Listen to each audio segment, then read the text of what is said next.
Alderman Rainey's running late. She sent a text. Should we begin with that? Should be on. I apologize, I've never done an AP meeting before. Okay. She had 2 or 3 questions on the bills list, so I don't know. Call her. See her. We can skip that. Hold it. Hold it until. Yeah.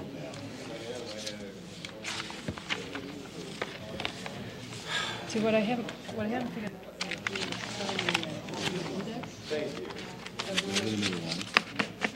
This one, and then.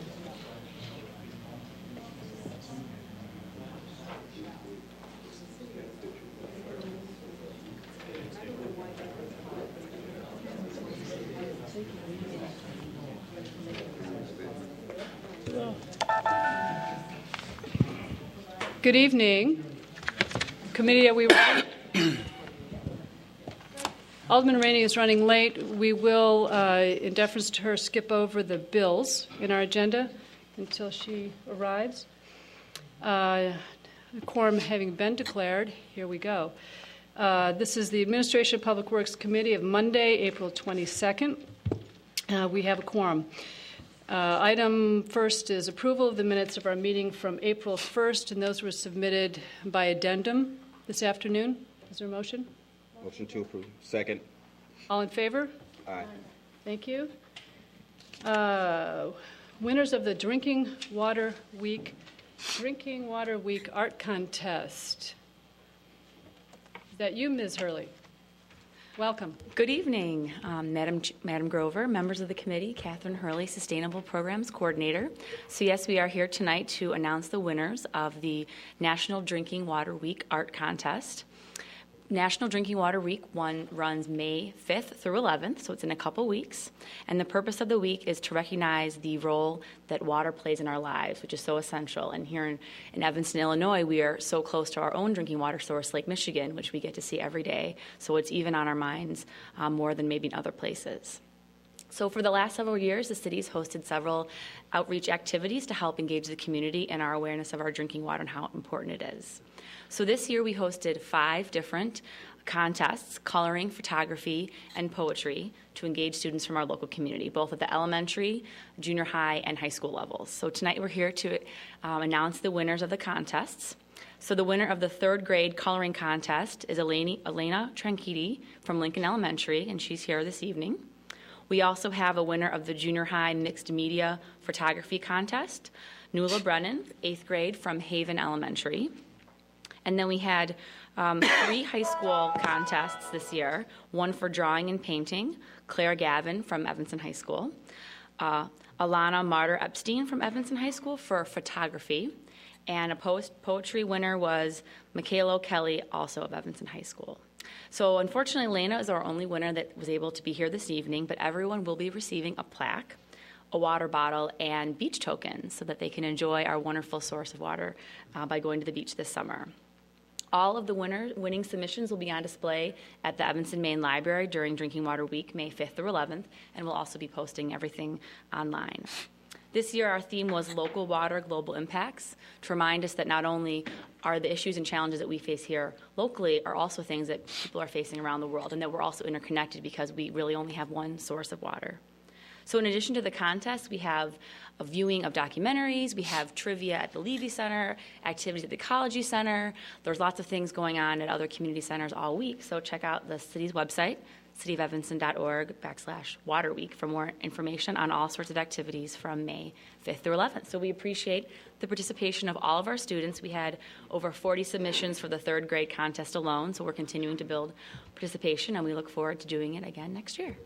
Thank Do you want to bring Ms. Tranquiti to the podium and introduce her to the committee and our audience, please, if she doesn't mind?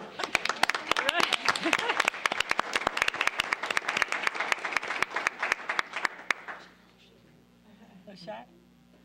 You can bring your mom. Your mom will come with you. No? Well, her art speaks for itself. It's really fantastic. Do you have it with you? Do you have it? It's online. It's so, online. Right. Yeah. Okay. So be sure to check out Ms. Tranquiti's, did I pronounce that right?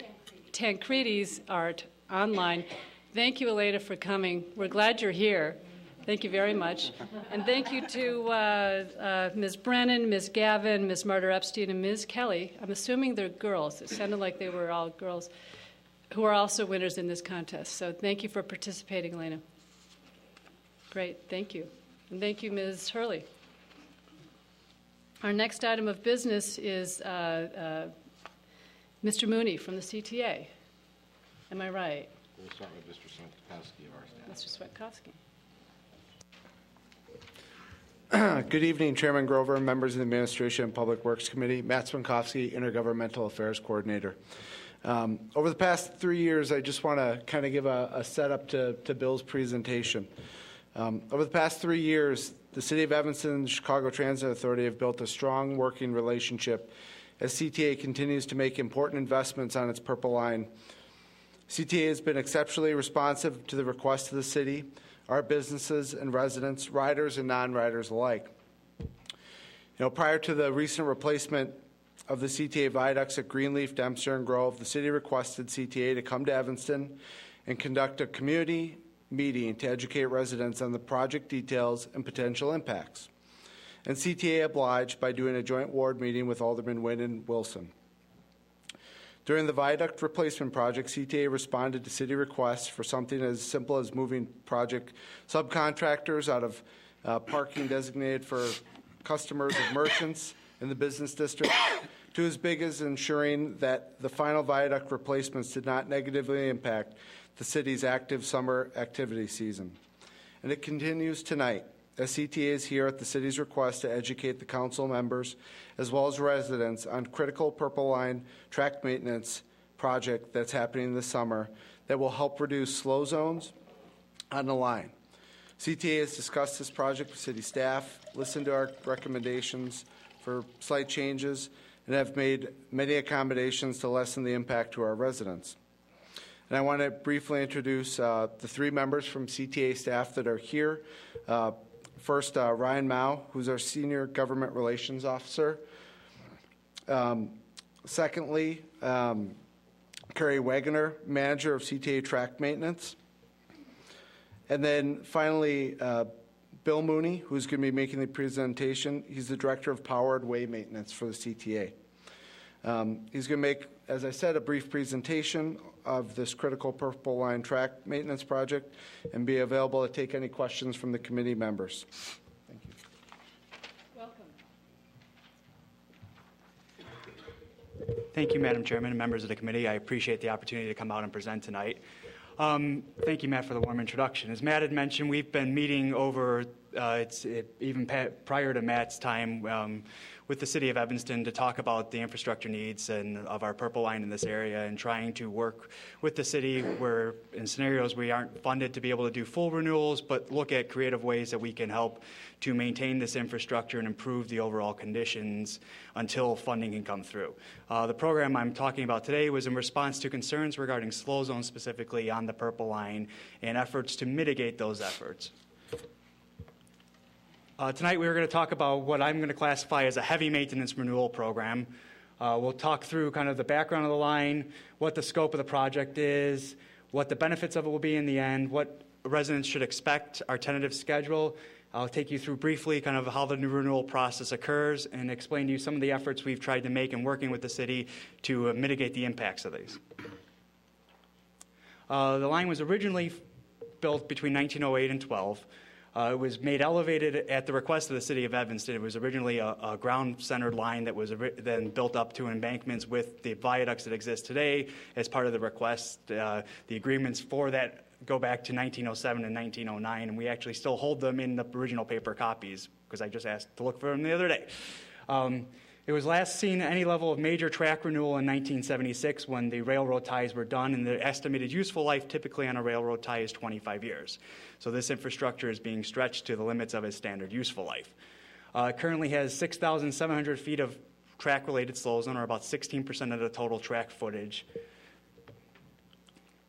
The goal of this project, we're looking to do a spot tie renewal that will help us mitigate the existing slow zones and get infrastructure in place to prevent slow zones from coming up in the near future.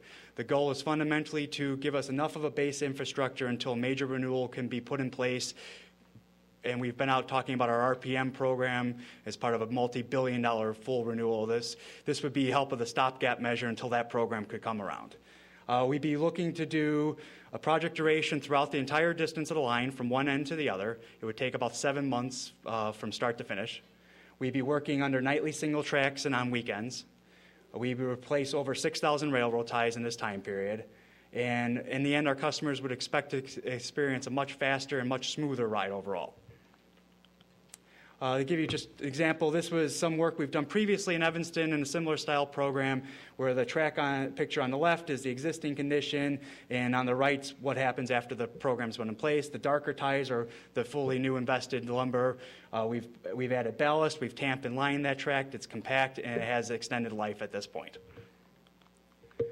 What you expect when this work is occurring. We're looking to work Sunday through Thursday nights, and the time periods would be 9 p.m. to 4:30 a.m.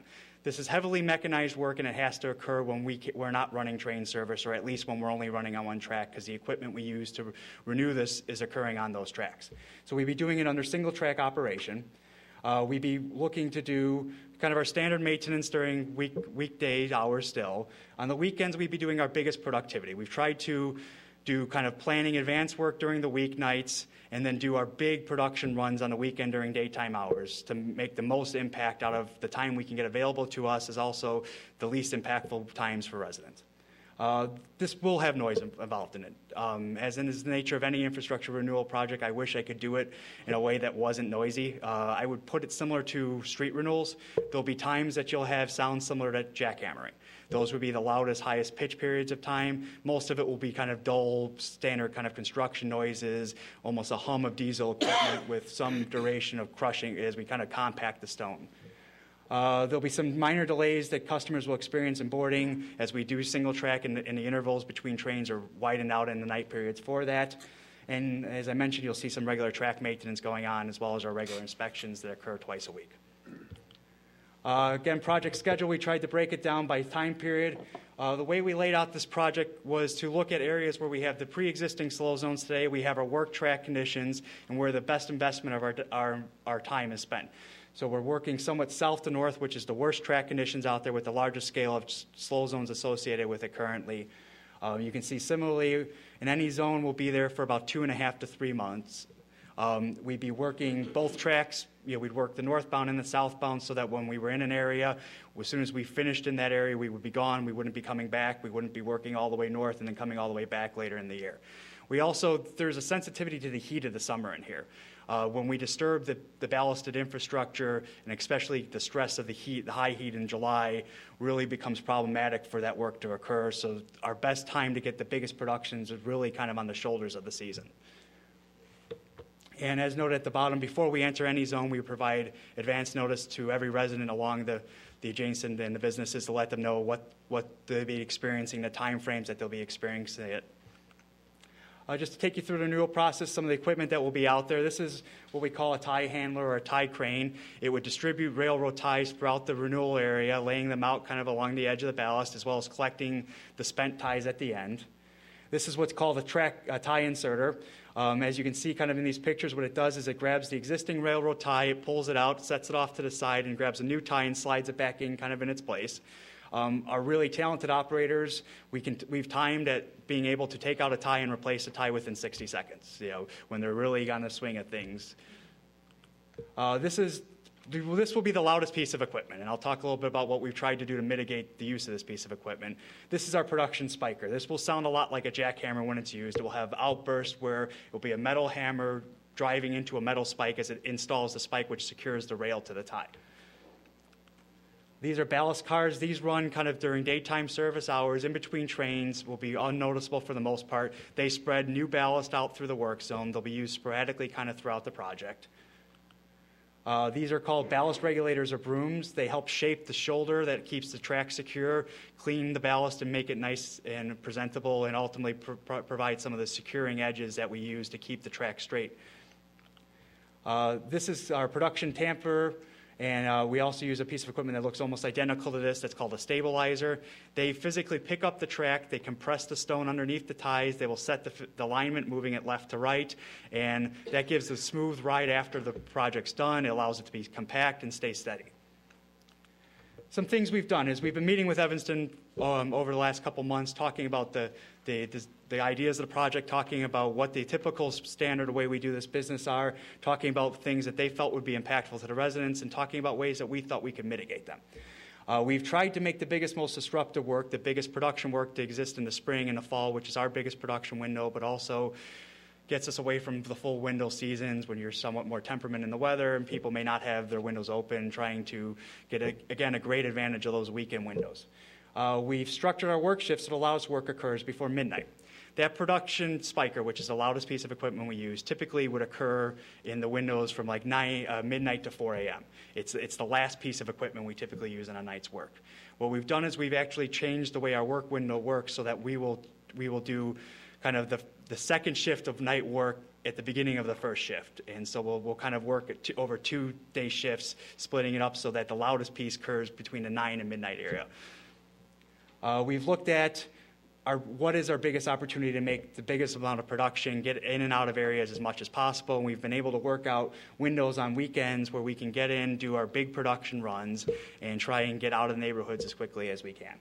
We're here to talk to everyone tonight about what our intentions are and answer any questions or concerns. And we will be actively working in the community distributing advance notice for our work windows, and our intergovernmental community relations rep, Ryan Mao, has added his contact information so he can be available to anyone that has concerns or be able to answer questions or give us feedback if there's things that we can do and try and help out. I'm available to answer any questions you may have at this time. Great, thank you, Mr. Mooney. Any questions? I guess I'm surprised that over the years that the actual materials used to maintain the way haven't changed much. It's steel spikes, wooden ties, and stone ballast. I can tell you, I'm with the CTA almost, it's almost 16 years at this point, and we've gone through a range of things, and not only in my time, but in the existence of the CTA, from concrete to, we've tried plastic ties to screw spikes and other things, and we've actually gone kind of retro at this point, where we found the best investment and the best production and the easiest to maintain are fundamentally a wood timber tie and a railroad cut spike. And then across the railroad industry, there's a lot of people that still use them because they work. And right. And it's the best ride. Yeah. It's the best ride. Yeah, so. Will you be refreshing the ballast or just adding new We'll ballast? be adding some new ballast because part of this is, as we disturb this, is we will need to put kind of a new coating in. And whenever you tamp, is we actually do raise the track up a little bit, so you have to kind of feed back in the ballast to keep it compact. So.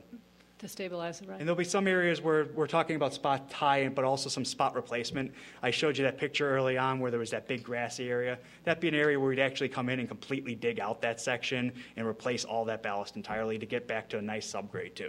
And what part of this most affects the slow zones? Is it the old ties? It's typically the failed ties. The failed ties. It's the deteriorated wood, though there are some scenarios where you get mud from kind of the deteriorated ballast that causes some of the issues too. Alderman Rainey? Thank you. This will go on throughout the Purple Line in Evanston, correct? Yes, ma'am. These meetings are rebroadcast over and over on our local channel. And people are going to be seeing this for the first time probably. In your presentation, is there a place where people can go and get updates regarding the progress or what's going on? Alderman, absolutely. As we did with the viaduct replacement project, we'll be having a city-sponsored website updating the schedule as well as anything else going on for the project. That'll be great. Yeah. Thank you. Great. And we also, as part of this presentation, provided Ryan's contact information, so if any time anyone Well, I has... see that, but... Well, but this presentation will be a part of your website, so at any point they can contact, or they can also reach out to our customer service hotline, who fundamentally will get to Ryan or myself, and we can get some answers back to that as well. Great. Mr. Swinkowski? Another quick thing, Alderman Rainey, as well as I've already contacted 311, so I'll be the city's point of contact for any calls coming in from 311. Okay. Great. Thank you. Sounds like we've got it covered. Any other questions? Great. Thank you, Mr. Mooney. Thank you, you. Mr. Mao. Thank you, Ms. Wegner, for joining us tonight. Appreciate it. Great. Our next item for consideration is City of Evanston payroll from March 24th, 2013 to April 7th. The numbers aren't added. The two separate items are for $2,765,212.54 and $2,568,979.04. Second. All in favor? Aye. Any opposed? Thank you. City of Evanston bills through April 23rd, 2013 of $4,518,700.83. We have a, thank you, Alderman Holmes. Is there a Second. second? We have a two-page memo responding to inquiries about our bills. We will pause for a moment to review the answers. Thank you.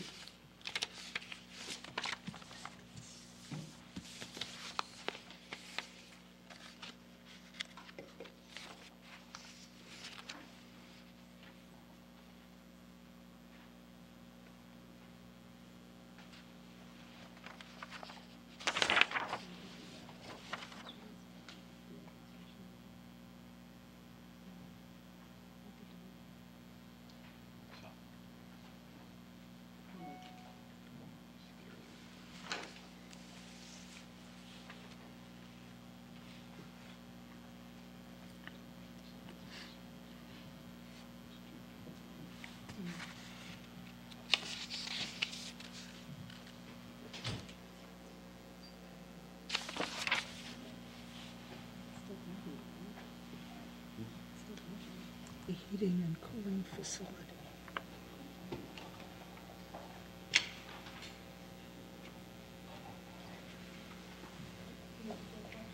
No, I'm good.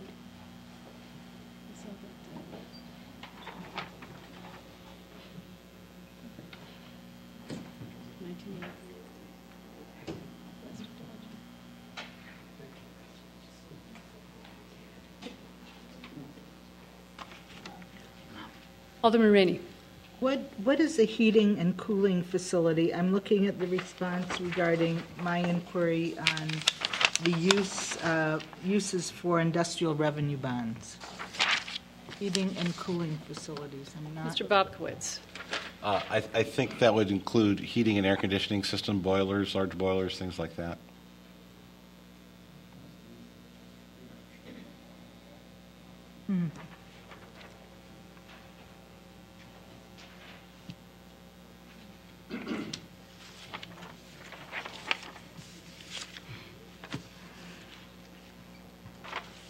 Alderman Rainey, in some communities, they have the whole concept of this local district heating and cooling is a central facility, and then the heat or the cool air is then distributed through like a central business district.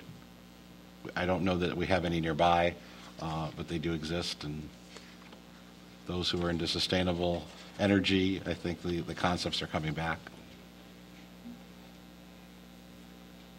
Thank you.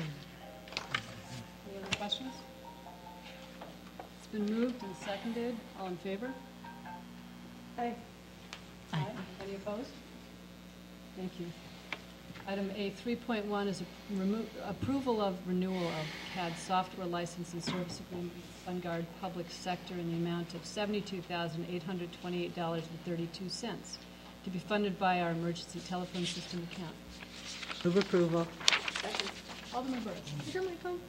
No, it was not on. Thank you for the reminder. It's been moved and seconded. All in favor? Aye. Aye. Any opposed? Item 3.2, approval of a contract with 3 Point Athletics for the city's golf instruction program. Move approval. Second. All in favor? Aye. Aye. Any opposed? Chair. Yes. Alderman Rainey. You might want to point out for people who aren't here, the revenue and expense, the revenue exceeds the expense. This is a mini profit center for the city. I don't need to point it out, Alderman Rainey. Thank you, because you just did. All in favor? Aye. Any opposed? A 3.3, approval of Green Bay Road landscape maintenance agreement with Landscape Concepts Management. Move approval. Second. Question. Alderman Rainey. Is Paul here? Paul D'Agostino? He is. There he is.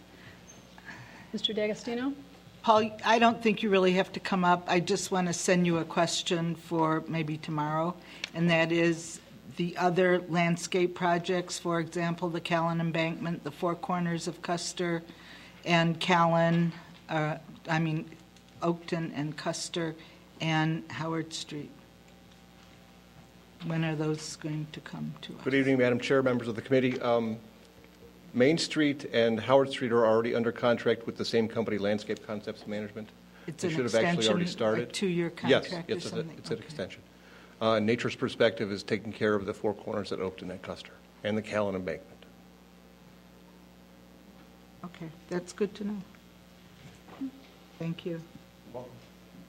Any other questions? I believe it's been moved and seconded. All in favor? Aye. Any opposed? A 3.4, approval of a purchase of trees and planting services for our spring planting from the Suburban Tree Consortium in the amount of $55,077.48. All in favor? Aye. Aye. Any opposed? A 3.5 is approval of contracts for fire hydrants and distribution system valves in the amount of $49,610. Second. And other things. Yes. And other things totaling another $39,465. It's been moved and seconded. All in favor? Aye. Any opposed? I didn't think so. A 3.6, approval of spring vehicle and equipment purchases. This is for the purchase of 6 replacement vehicles in the total amount of $549,171.30. Second. All in favor? Aye. Any opposed? A 3.7 is approval of Harley-Davidson lease agreement renewal with Chicago Harley-Davidson for Evanston Police Department motorcycles in the amount of $26,019. Second. All in favor? Aye. Any opposed? Thank you. A 3.8 is approval of a contract extension with Healy Asphalt for hot mix asphalt for 500 tons of hot mix asphalt at a cost of $52 a ton in the total amount of $39,200. Move approval. Second. Alderman Rainey. Is this just used for street potholes or for alleys, or what's it used for? Superintendent Mayworm, would you join us? Assistant Director. Assistant Director Mayworm, excuse me. Congratulations. Madam Chairman, members of the committee, to specifically answer your question, this is just a commodity. This asphalt is used for a wide variety of purposes. You know, sometimes we'll use a binder mix in the alleys or a surface mix. It just really depends on what the application is. We even fill potholes in the summertime with it. So the key component here is that it's a hot material that's really only used during the construction season.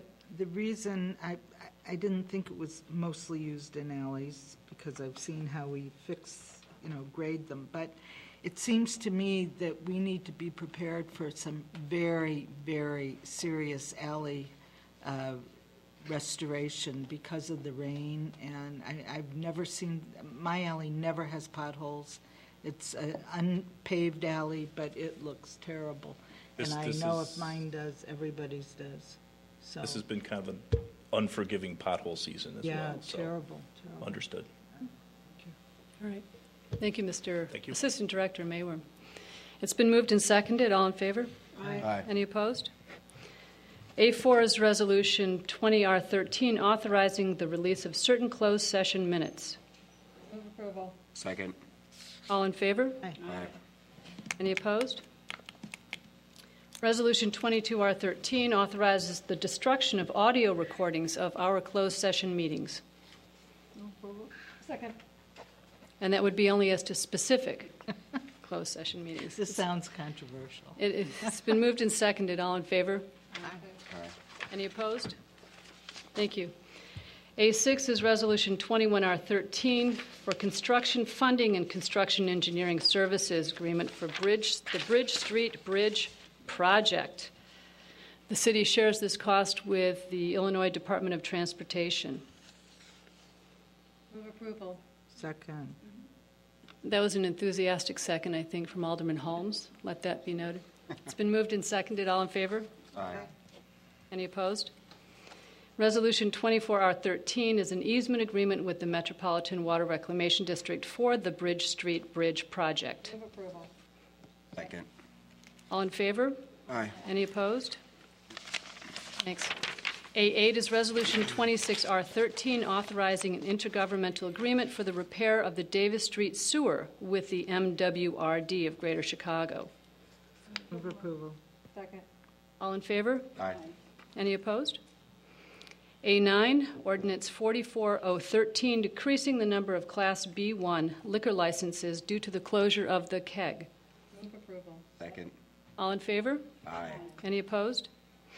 With enthusiasm. Can we do it again? We do the aye again. I think it should be pointed out that this is through no fault of ours. Yes. Indeed, Yes.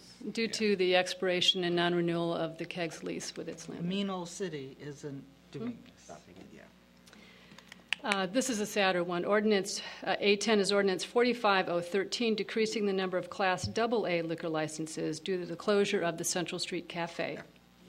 Move approval. All in favor? Any opposed? Alderman Rainey? Madam Chair, one of the remarks made in our packet is a reminder to all of us, something the press reminded us of, and that was the facade improvement we did on this project, and there were some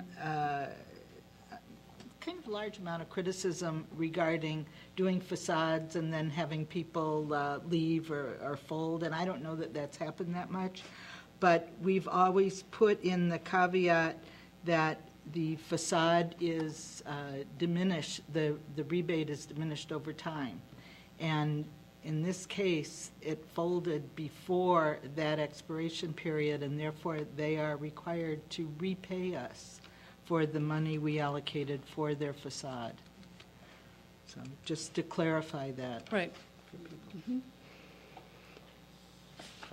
I believe that's been approved. Yes. Item A11 is Ordinance 48013, permitting the issuance of a Class C liquor license to Farmhouse Evanston, doing business as Farmhouse Tavern. Move approval. Second. Seconded. Alderman Fisk. Welcome. Thank you. For the good news.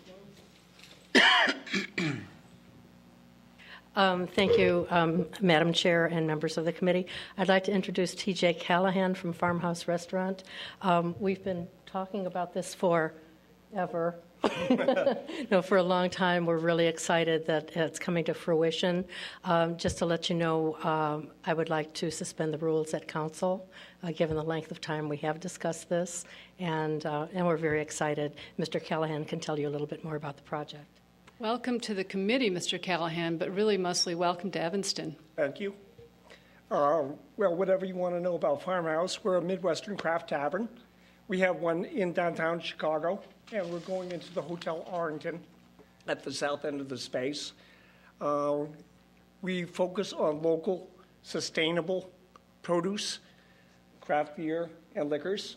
We're building the restaurant out of reclaimed barnwood from southwestern Wisconsin. And we're very excited about being in Evanston. We think this is a perfect town for us. We agree, and we are so glad to have you here, and really welcome. Thank you, Alderman Fisk, for the introduction. I don't Right. think we'll have any problem with the suspension of the rules. Yeah. Yes, indeed. Thank you so much. Thank you, sir. It's been moved and seconded. All in favor? Aye. Aye. Any opposed? There better not be. Thank you. Item A12 is Ordinance 27013, a special assessment, number 1510, for an alley paving project to happen north of Madison Street and east of Sherman Avenue. Move approval. Second. And this brings with it the city's share of $31,445.64 through our special assessment program. It's been moved and seconded. All in favor? Aye. Any opposed? Thank you. Any other items for discussion, committee? Is there a motion to adjourn? Adjourn. Second. All in favor? Aye. Any opposed? Thank you. And thank you, Mr. Bobkowitz, for staffing the committee tonight. Mr. Lyons know how quickly I got it done for him. Oh, yes, 7:15, right? And the next meeting is the Planning and Development Committee, which will convene at 7:15 p.m. received a ticket